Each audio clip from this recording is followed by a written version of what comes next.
السلام عليكم ورحمة الله وبركاته. الحلقة اللي فاتت اتكلمنا بشكل سريع كده عن موضوع كتاب نقد التقليد الكنسي. النهاردة هنسمع رد الأنبا أغاثون وهنرد عليه واحدة واحدة. الفيديو مهم جدا فأرجو متابعة الفيديو للنهاية.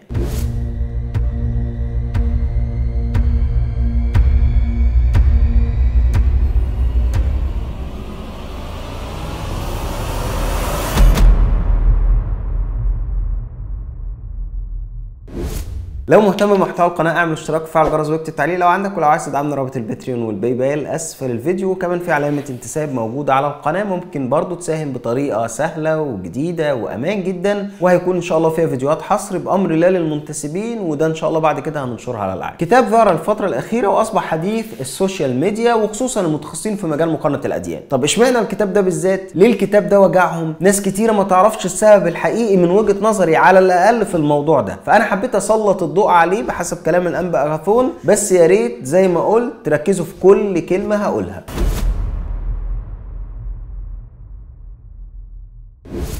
الكتاب اللي هز الكنيسة واتكلم عنه الأنبا أغاثون أسقف مغاغة. اسم الكتاب كتاب نقد التقليد الكنسي. هو ده اسم الكتاب اللي هز الكنيسة الأرثوذكسية في مصر. الغريب ان الأنبا أغاثون علق على الكتاب ده تعليقات بعيدة كل البعد عن النقد العلمي، وحتى الهجوم على الكتاب هجوم بعيد كل البعد عن البحث العلمي. يعني الكتاب ما فيش فيه شتم مثلا ولا سب، ده كتاب بحثي بكتاب علمي، كتاب لا يوجد فيه اي اشكال. لكن واضح ان الأنبا أغاثون هو اللي عنده الاشكال، لانه ببساطة طلع بيقول ان اللي عمل الكتاب لا يمكن يكون مسلم. هذا الكتاب لم يكتبوه هؤلاء المسلمين خالص، لسببين. السبب الأول أنه الكاتب أو اللي يقوله مؤلف بيشكر اللي ساعدوه، يقول كثيرين.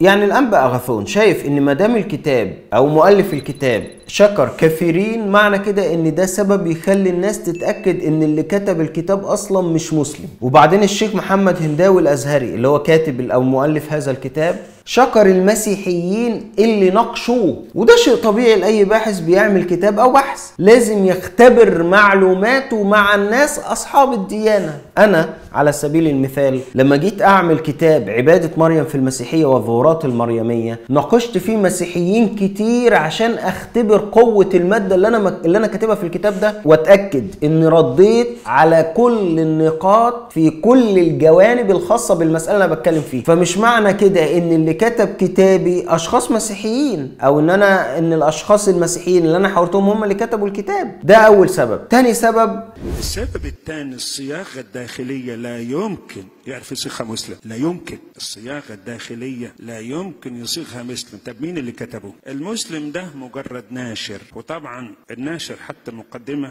وحش انا هرد عليها، وايضا اللي قدموا معاه اللي عملوا له تقديم غلطانين في المسيحيه وفي الكنيسه القبطيه، ومطلعين الكنيسه القبطيه دي كنيسه هرطوقيه، ولا مرقس جمص ولا كتب انجيل. يعني هو بيقول ان لا يمكن يكون الكاتب مسلم، وشايف ان اللي كتبوا هذا الكتاب مسيحيين. ليه؟ لان صياغته لا يمكن لمسلم ان هو يقدر يكتب الصياغه دي. والحقيقه ان الأنبا أغاثون واضح ان هو قعد كتير في دير او كهف او ما شابه، مش متابع الاحداث، مش عارف احنا الحوار الاسلامي المسيحي بقى وضعه عامل ازاي دلوقتي. صياغه الكتاب لا يمكن يكتبها اصلا مسيحي، خصوصا لو كان ارثوذكسي. مع احترامي ليكم، يعني انتوا اضعف بكتير قوي من انكم تعملوا كتاب فيه حوالي 30 صفحه اسماء المراجع فقط، حوالي 285 مرجع مسيحي عربي وانجليزي، في حين ان في سنة 2009 لما الأنبا بشوي طلع اتكلم في مسألة ان القرآن تم تحريفه او ما شابه، أنا ومحمد شاهين ومحمود عليان كتبنا كتاب اسمه البيان شبهات وردود في أكتر من 200 مرجع إسلامي ومسيحي. الكتب المسيحية متاحة للمسلمين أكتر من أي وقت فات بفضل الله سبحانه وتعالى.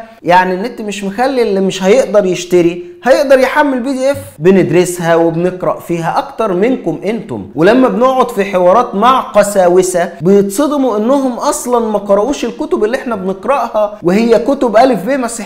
والكلام في التقليد الكنسي والمسيحية عموما أصبح من أسهل الأمور، والاستشهاد بمراجعكم وفهم عقيدتكم أصبح سهل، ونقدها أصبح أسهل بكتير. وبعدين أخونا الكاتب الشيخ محمد اللي عامل الكتاب ليه بحث في 2017 اسمه الاختلافات في الكنيسة الأرثوذكسية المصرية، وبيتكلم فيه عن الخلاف ما بين الانبا شنودة والاب متى المسكين. فالكاتب اصلا مهتم بالمجال ده من زمان وبيكتب فيه، وسهل عليه ان هو يعمل كتاب زي اللي عمله ده، خصوصا ان ده اهتمامه اساسا. لكن ايه سبب بقى الهجمة دي على الكتاب؟ اشمعنى الكتاب ده؟ معلش يعني، طب ما هو في كتب كتير لسعت قبل كده، كتاب تحريف مخطوطات الكتاب المقدس بتاع الاستاذ علي الريس، كذا كتاب، يعني مش عايز اعدد الاسماء لان بصراحة فعلا كتب كتير هنوضح لكم بقى دلوقتي. بس قبلها نسمع تسجيل صغير للانبا اغاثون وهو بيطالب المجمع المقدس بالانعقاد لإدانة الكتاب ده. معرفش والله محسسني ان الكاتب مسيحي بجد، ما علينا، تعالوا نشوف.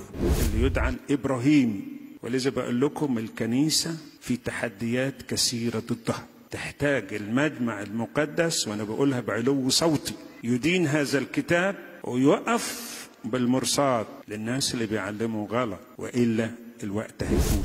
والله كنت اتمنى ان حضرة الاسقف يعمل انعقاد للمجمع المقدس عشان يشلح زكريا بطرس اللي بيسيء لدين 2 مليار مسلم بقاله اكتر من 20 سنة بيطلع على القنوات الفضائية المسيحية ويطعن في الاسلام ويسب النبي محمد صلى الله عليه وسلم ويسب القرآن الكريم ويطعن فيهما. فانا كنت اتمنى ان هو بدل ما يعملوا مجمع مقدس ليه تناقشوا كتاب واحد مسلم كتبه، كنتوا تعملوا مجمع مقدس عشان تدينوا الكلام اللي بيعمله زكريا بطرس. طيب هيسأل واحد السؤال، يعني ايه المجمع المقدس؟ المجمع المقدس ده الهيئة العليا للكنيسة الأرثوذكسية، فلما أسقف يطالب بانعقاده يبقى الموضوع حقيقي خطر. طيب ايه هي بقى الخطورة اللي في الكتاب ده وليه يعني ألمهم كده؟ مطلعين الكنيسة القبطية دي كنيسة هرطوقية، ولا مرقس جمصر ولا كتب إنجيل. دي اهم حاجة في الفيديو، هتوضح لنا هم ليه اعلنوا الحرب على الكتاب ده تحديدا. وتعالوا نفهم الموضوع باختصار ونركز فيه. لما انقسمت الكنائس في القرن الخامس بين كنيسة ارثوذكسية اللي هي في الشرق وكنيسة كاثوليكية اللي هي في الغرب، كان العالم بيعتبر ان الكاثوليك هي الكنيسة الام وهي الكنيسة الرسولية لانها بتعتبر كنيسة بطرس، ويسوع قال لبطرس انت بطرس وعلى هذه الصخرة ابني كنيستي. طبعا ده بحسب تفسير الكاثوليك. الارثوذكس شايفين لا ده يقصد الكنيسه، لكن ما علينا. فالكنيسه الكاثوليكيه هي تابعه لبطرس كبير التلاميذ. فلما انقسمت الكنائس كان لازم الكنيسه الارثوذكسيه كمان يكون لها سند رسولي وتاخد شرعيه رسوليه زي الكنيسه الكاثوليكيه. طيب تعمل ايه الكنيسه الارثوذكسيه عشان تبقى رسوليه؟ فقالوا بس احنا نقول ان مرقس نزل مصر وهو اللي بنى كنيسه الاسكندريه، وبكده نبقى احنا كمان كنيسه رسوليه ومفيش كنيسه احسن من كنيسه. وهنا بقى الكنيسة حاولت تدور على ما يثبت هذا الأمر. يرجعوا لأكبر الآباء في الأسكندرية نلاقيهم مش بيقولوا حاجة عن نزول مرقس مصر. فالكنيسة هنا رجعت للمتأخرين من الآباء. تعالوا نقرأ ما ورد في كتاب الإنجيل بحسب القديس مرقس دراسة وتفسير. الأب متى المسكين بيقول كلام أخطر ما يكون، فبيقول الآتي صفحة 35: والنقطة الجديدة الوحيدة أن مرقس كان أول أسقف على الإسكندرية، وهذا التقليد نسمعه لأول مرة هنا من جيروم 342 ل 420 لأنه غير مذكور في أي من السابقين، لا في بابيس ولا إيريناوس ولا قليمندس مع أنه إسكندري، ولا حتى أوريجانوس الذي تربى في المدرسة اللي هي مدرسة الإسكندرية التي أنشأها القديس مرقس. معنى الكلام ده إيه؟ إن مسألة نزول مرقس لمصر محدش قالها قبل القرن الخامس، قبل جيروم، إلا يوسابيوس، وهنذكر التعليق يعني على الكلام ده. لا أوريجانوس قال، وده كان في مدرسة الإسكندرية، ولا بابيس ولا إيريناوس ولا كبار الآباء ذكروا إن مرقس نزل مصر. تعالوا نشوف أيضا في دائرة المعارف الكتابية في المجلد السابع صفحة 121، فبيقول: ويقول تقليد آخر يعوزه الدليل القاطع، يعني محتاج دليل قاطع، أن مرقس ظل في قبرص حتى موت برنابا الذي كان على قيد الحياة في 57 ميلاديا بناء على ما جاء في رسالة كورنثوس 9:5-6. ثم أوفده الرسول بطرس إلى الإسكندرية حيث أسس الكنيسة هناك وصار أول أسقف لها هناك، وهناك مات. هذا الكلام يعوزه الدليل القاطع بحسب كلام دائرة المعارف الكتابية. فاحنا في الحقيقة أمام كارثة إن الكنيسة زورت موضوع مرقس عشان تعرف تنافس الكنيسة الكاثوليكية في لفظ الكنيسة الرسولية. فده اللي وجع الكنيسة جدا من الكتاب ده، النقطة دي تحديدا. عشان كده حصلت حسمت الحملة دي عليه، وإن كان طبعا مش ده السبب الوحيد بس هو سبب مهم. فكتاب نقد التقليد الكنسي اتكلم عن الأمر ده باستفاضة، واتكلم كمان عن التناقضات في الروايات اللي بتتكلم عن نزول مرقس للإسكندرية، وشكك في الأمر ده في أول فصل في الكتاب، مع العلم طبعا إن مرقس مش تلميذ ليسوع أساسا، وواحد من أوائل الأشخاص اللي اتكلموا عن الكتابات المنسوبة للرسل اللي هو بابياس قال إن هو لم يرى المخلص ولم يسمع منه. البعض قال بقى ان هو من الرسل ال70، برضه مفيش دليل قاطع في الامر، ثم ان مفيش دليل اصلا ان مرقس هو اللي كتب الانجيل الثاني في كتابهم اللي هو انجيل مرقس، والعنوان ده اتحط في القرن الثاني باعتراف كل العلماء في كل الطوائف المسيحيه. ونختم الجزء ده بما ورد في كتاب انجيل يسوع المسيح القديس مرقس دراسه وشرح الاب جاك منسون ليسوع صفحه 24 و25، فبيشكك صراحة في نزول مرقس لمصر، فبيقول القديس مرقس في مصر. من المدهش أن أحدا من قدماء الكتاب المسيحيين في كنيسة الإسكندرية لم يحدثنا عن القديس مرقس كرائد للكنيسة المصرية، لا أقليمنس السكندري نحو سنة 215 ولا أوريجانوس سنة 185 ل 253 ميلاديا، ولا البابا ديونيوسيوس الإسكندري دامت أسقفيته من سنة 247 لسنة 264 ميلاديا. وقد كان أول كاتب مسيحي يذكر قدومه إلى مصر بلفظ يقال هو المؤرخ أوسابيوس أو يوسابيوس. وبعد كده بيقول الذي كتب تاريخه اللي هو تاريخ الكنيسة نحو سنة 310 يقال أن مرقس كان أول رسول إلى مصر، وأنه بشر فيها بإنجيله وأسس فيها الكنائس ابتداء من مدينة الإسكندرية التاريخ الكنسي 2/16. هذا ما يذكره في هذا الخصوص. ليس لدينا أي علم من أين استمد أوسابيوس هذا اللفظ يقال، وهي تشير إلى خبر مرجعه غير معروف. على كل حال استنادا إلى يقال هذه الواردة في تاريخ يوسابيوس أيد الجميع في وقت لاحق قدوم مرقس إلى مصر، وتطورت واكتملت مع مرور الزمن. وبعد كده بيقول ينبغي أن نسميها أسطورة القديس مرقس. الكنيسة بنت نفسها على أساس قصة أسطورة زي ما بيقولوا علماء المسيحية، وردت في القرن الرابع ولم يرد فيها أي تفصيل ولا إلى أي مرجع استندت عليه هذه الجملة. الموضوع كله يوسابيوس بيقول يقال إمتى؟ في القرن الرابع، لكن مش هنسمع رد ولن نسمع رد من رجال الكنيسة. مع احترامي احنا بنتكلم في بحث أكاديمي، لن نسمع رد على هذا السؤال. سؤال واضح: مين من اباء كنيسة الاسكندرية قبل القرن الرابع ذكر ان مرقس نزل مصر؟ بس طبعا هو الكتاب فيه كلام كتير عن التقليد، بس مش هينفع اعلق عليه في حلقة واحدة، ولذلك هكتفي المرة دي بعرض كلام الانبا اغاثون وضعف حجته، وحبيت اشير الى موضوع مرقس نظرا لاهمية هذا الموضوع. والحقيقة ان لحد الان رد الانبا اغاثون مخيب للامال جدا وهزلي وضعيف. وبعدين هو قال امال مين اللي كتب؟ اللي كتبوا الناس اللي بيطلق عليهم المستنيرين، اتباع المقطوعين والمحرومين. لكن المؤلف المسلم ده لا يمكن يكون هو، لا يمكن. اتحداه لو عرف يصيغ عبارة، اتحداه ويجيب المراجع دي منين ويعرفها فين. ده صياغة ناس اتباع المبتدعين والهراطقة من جوه الكنيسة.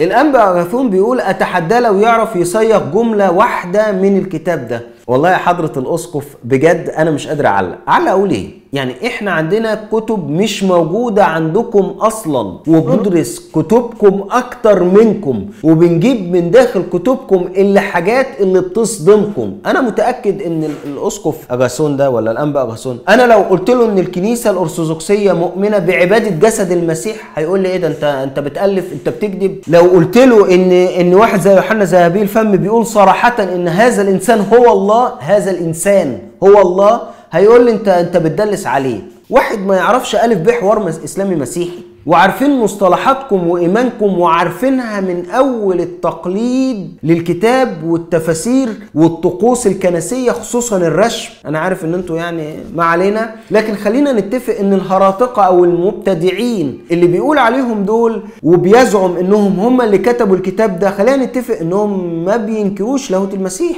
في حين ان الكتاب تناول فكرة ان الاباء قبل مجمع نقية قبل القرن الرابع كانوا بيقولوا ان المسيح اله اقل من الاب. كل الاباء قبل القرن الرابع كانوا بيؤمنوا بعقيدة التدني. فهل ينفع المؤمنين الهراطقة دول ينكروا لاهوت المسيح زي ما انت بتزعم ويجيبوا ادلة زي دي؟ لا طبعا، ساعتها مش هيكونوا مبتدعين، مش كده ولا ايه؟ دول هيكونوا هراطقة، هيكونوا مش مؤمنين اصلا بألوهية المسيح. طب تعالى نسمعك انت بنفسك قلت ايه. ده مطلعين كل شيء في المسيحية والكنيسة القبطية صفر، كل حاجة ضربوها، لدرجة من العبارات اللي أذهلتني يقول لك لو مشكلة أريوس الأيام دي كانوا الناس أنصفوا أريوس على أثناسيوس الرسول. طب اللي المجامع المسكونية ما كانتش فيها الكنيسة القبطية لوحدها، كانت كل كنيسة العالم. لما حكموا على تعليم أريوس خطأ ما كانش البابا الكسندروس وسماس وأثناسيوس والوافد السكندري هو اللي حكم لوحده، لا دي كنيسة من كل الكنائس. السؤال بقى، لو اللي كاتب الكتاب جماعة مبتدعة من اللي ضدكم في الكنيسة، هل كان هيخلوا المسيحية صفر زي ما انت ما بتقول؟ ده مطلعين كل شيء في المسيحية والكنيسة القبطية صفر، كل حاجة ضربوها. انا بقى نفسي كل واحد يراجع الكلام اللي انتوا قرأتوه او اللي انا قلته. موضوع مرقس، موضوع ان كل الاباء قبل مجمع نقية كانوا مؤمنين ان المسيح اله اقل من الاب، ادنى من الاب، اله ثانوي. الكلام ده في مراجع كتير جدا، وانا كنت كاتب مقال في الموضوع ده في 2009. هل المسيح اله كامل؟ لو كتبتها في جوجل هتلاقيها، هحط لكم رابط في الوصف تحت. موضوع ان مفيش حد من الاباء قبل القرن الرابع كان بيؤمن ب27 صفر، ولا حتى اي حد، مفيش واحد من الاباء كان مؤمن ب27 صفر. هل كده المسيحية صفر؟ لو انت على كلامك ان المسيحية صفر فاترك المسيحية، لان ده الواقع بيقول كده. اللي معترضين اصلا معاكم في حاجات لا تخص لاهوت المسيح ولا التثليث زي موضوع التدني. اخر حاجة عايز اعرضها للانبا أغاثون. وانا في هذا التعليق اقول لاجهزة الدولة هذا الكتاب وامثاله ممكن يعمل فتنة طائفية، يجب كان الا يطبع، وطبع يجب سحبه من السوق فورا، لانه بيطعن في الكنيسة القبطية الوطنية صاحبة المواقف الوطنية. والحقيقة ان دي الحاجة الوحيدة اللي اكتسبتها الكنيسة الأرثوذكسية من التقليد القديم: منع الكتب والحجر على الآراء والحجر على الآخرين والتلويح بالفتن والقتال. وده بالظبط اللي عمله كيرلس السكندري في هيباتيا اللي هي كانت باحثة في الفلك. قال نفس الكلام عنها وأمر برجمها ورجمت فعلا، رغم ان العلم والدراسة والبحث والتدقيق ده اكتر شيء بيحمي الانسان من الفتن، لان الجهل هو اللي بيزرع الفتن، لكن العلم والدراسة لا يمكن يزرعوا الفتن. فالاولى ان احنا ندعم الدراسات اللي زي كده مادام ملتزمة باصول البحث العلمي، مش نحرض عليها زي ما عملتوا مع اريوس وحرقتوا الكتب بتاعته، واصبح فقط اللي موجود الناس اللي بترد على اريوس، انما كتب اريوس نفسها بحث. وبعدين في نقطة مهمة، الكلية الكليريكية الأرثوذكسية حضرة الأسقف بتدرس الدين المقارن، ومادة موجودة عندكم وبتدرسوا فيها الإسلام وبتقارنوا ما بين الإسلام والمسيحية وغيره. والقمص عبد المسيح بسيط أبو الخير الكتب بتاعته بتتباع داخل مكتبة المحبة الأرثوذكسية في شبرا، وهي كتب بتطعن في الإسلام بشكل صريح جدا، ورغم ذلك لم تطالب الكنيسة بسحب الكتب دي رغم بيعها في مكتباتكم، وبتتباع داخل معرض الكتاب كمان. وضيف على كده زكريا بطرس التابع للكنيسة الأرثوذكسية إلى اليوم ولم يشلح، وما زال بيطعن في الإسلام إلى وقتنا هذا، وهو تابع للكنيسة المصرية، ومع ذلك مفيش حد وقفه في الكنيسة ولا طالب بوقفه. فين الأنبا أغاثون يطالب بعقد المجمع المقدس لإدانة ما يفعله زكريا بطرس اللي إلى الآن ما زال تابع للكنيسة الأرثوذكسية؟ انتوا تشلحوا بس واحد بيعتدي على واحدة ولا واحد بيسرق شوية فلوس، لكن لا تشلحوا زكريا بطرس اللي بيطعن في دين 2 مليار مسلم. ده مش بيعمل فتنة؟ هل ده ما بيعملش فتنة؟ فقبل ما تتكلم عن الفتنة شوف الكنيسة وشوف القساوسة اللي إلى يومنا هذا بلبس الكهنوت الأرثوذكسي بيطعنوا بيسبوا مش بيتكلموا في ماده علميه، لا بيسب في الاسلام. فقبل حضره الاسقف ما تطلع تعترض على كتاب بحثي اكاديمي، اتمنى تطلع تعترض على زكريا بطرس. ولماذا لم تشلحه الكنيسه الى يومنا هذا؟ لماذا لم يشلح زكريا بطرس؟ يعني ان هو يرفع عنه لبس الكهنوت، يجرد من لبس الكهنوت هذا ويجرد من اسمه الكهنوتي ويرجع لاسمه العلماني زي ما بيسموه قبل الكهنوت، قبل ما يبقى كاهن يعني. فانا اتمنى ان انتوا تاخدوا الخطوه دي، اتاخرت قوي. واحد بيطعن في الاسلام بقاله 25 سنه ومنتسب للكنيسه الارثوذكسيه، وقفتوه ماشي، اشلحوه. سايبينه ليه لابس لبس الكهنوت لحد يوم؟ عايزينه يموت بلبس الكهنوت؟ يعني يبقى مات وهو كاهن في الكنيسه الارثوذكسيه؟ براحتكم، انتوا اللي خسرانين. وعشرات بيطلعوا يردوا على زكريا بطرس وبيتكلموا في اعتقادكم بصراحه، لان احنا ده حقنا ان احنا نرد على واحد بيطعن في الاسلام. خلص تعليقي، واتمنى اسمع تعليق الانبا اغاثون ان شاء الله. يعني هيكون في حلقات تانية عشان اقدر اختصر بعض النقاط الرئيسيه في هذا الكتاب، لان ما كانش طبعا ينفع ان انا اتناولها كلها في حلقه واحده. هتلاقوا ان شاء الله رابط تحميل نسخه من الكتاب، نسخه جيده من الكتاب ان شاء الله من موقع تنويري، هحطها لكم في صندوق الوصف تحت. لو مهتم بمحتوى القناه اعمل اشتراك وفعل الجرس واكتب تعليق لو عندك، ولو عايز تدعمنا رابط الباتريون اسفل الفيديو وجنبه الباي بال. اشوفكم على خير، السلام عليكم ورحمه الله وبركاته.